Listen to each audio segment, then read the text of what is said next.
अस्सलामुअलैकुम फ्रेंड्स, आज मैं आपके सामने एक बहुत ही मज़ेदार आलूओं की पकौड़ियों की रेसिपी लेकर आई हूँ। ये पकौड़ियों की रेसिपी, इससे पहले कि हम शुरू करें, मैं आपसे गुजारिश करना चाहती हूँ। मेरी गुजारिश ये है कि अगर आपने इस चैनल को सब्सक्राइब नहीं किया तो प्लीज़ इस चैनल को सब्सक्राइब कर दीजिए और बेल आइकन को प्रेस कर दीजिए, जिससे आपको आने वाली रेसिपीज़ आसानी से मिल सकें।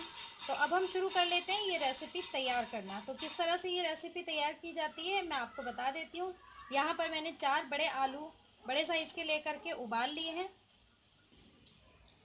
और यहीं पे साथ साथ बेसन, यहाँ पर मैंने करीब आधा कटोरी ये बेसन लिया है और हरा धनिया लिया है, कुछ मैंने लाल मिर्च ली है, कोई क्वार्टर टी स्पून से थोड़ा ज़्यादा ली है।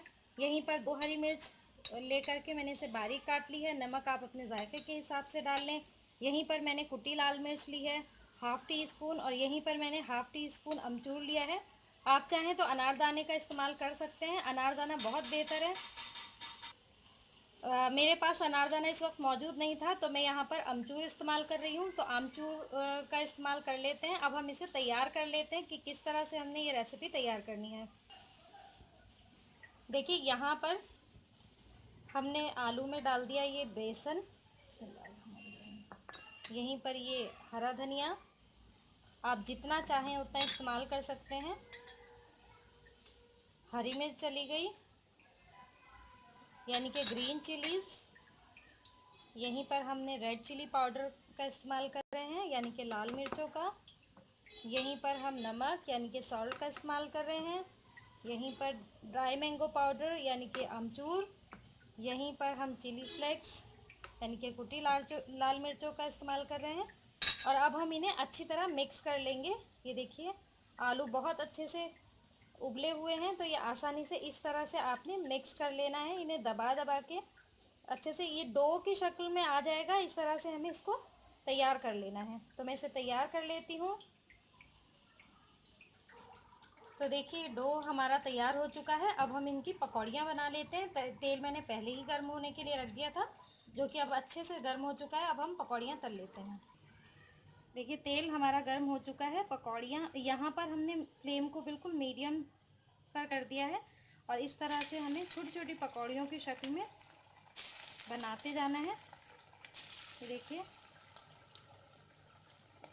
फ्लेम लो ही रहेगी, लो टू मीडियम पर रहेगी, क्योंकि ना तो ये अंदर से कच्चा रहे और ना ही ऐसा हो कि ये बाहर से जल जाए और अंदर से कच्चा रह जाए, ऐसा भी नहीं होना चाहिए। तो हमने इसे मीडियम फ्लेम पर रखा है। पूरी कढ़ाई हम एक बार में भर देंगे फटाफट से, और हमें चम्मच बिल्कुल नहीं चलाना है, ये तैयार कर खुद ही ऊपर आ जाती है, आपको अंदाज़ा हो जाएगा।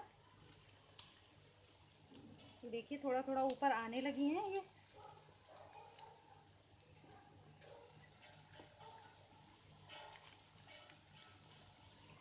इस तरह से आपने कोई शक्ल, कोई शेप देने की ज़रूरत नहीं है, चाहें तो आप दे भी सकते हैं। ये पकौड़ियाँ मैंने बिहारीगढ़ में खाई थी और मुझे बहुत पसंद आई थी ये पकौड़ियाँ, तो मैं ये रेसिपी आपके साथ शेयर कर रही हूँ। वहाँ की बड़ी ही मशहूर पकौड़ियाँ हैं ये।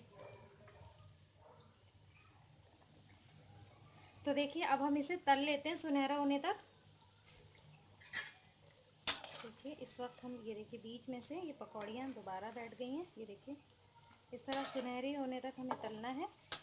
इस टाइम हमने फ्लेम फिर से फुल पर कर दी है।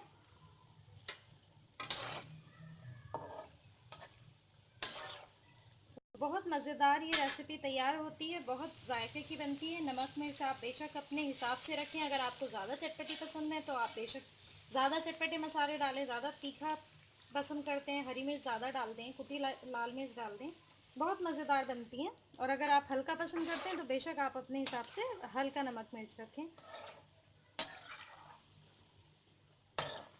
तो देखिए, सुनहरी होने लगी हैं। अब हम इन्हें बिल्कुल करारा सा सेक करके उसके बाद ही हम निकालेंगे। ज़्यादा तेज़ गोल्डन ब्राउन नहीं करना है हमें, एकदम करारी करारी हो, ऐसे ही हमें तलना है। देखिए, इस वक्त पर आकर के ये देखिए करारी हो गई, क्रिस्पी सी हो गई हैं। इस वक्त आकर के हम इन्हें निकाल देंगे। देखिए, काफ़ी अच्छा सा कलर आ चुका है और लग रहा है कि थोड़ा क्रिस्पी सी हुई है। तो अब हम इन्हें निकाल लेंगे प्लेट में। मैं निकाल लेती हूँ।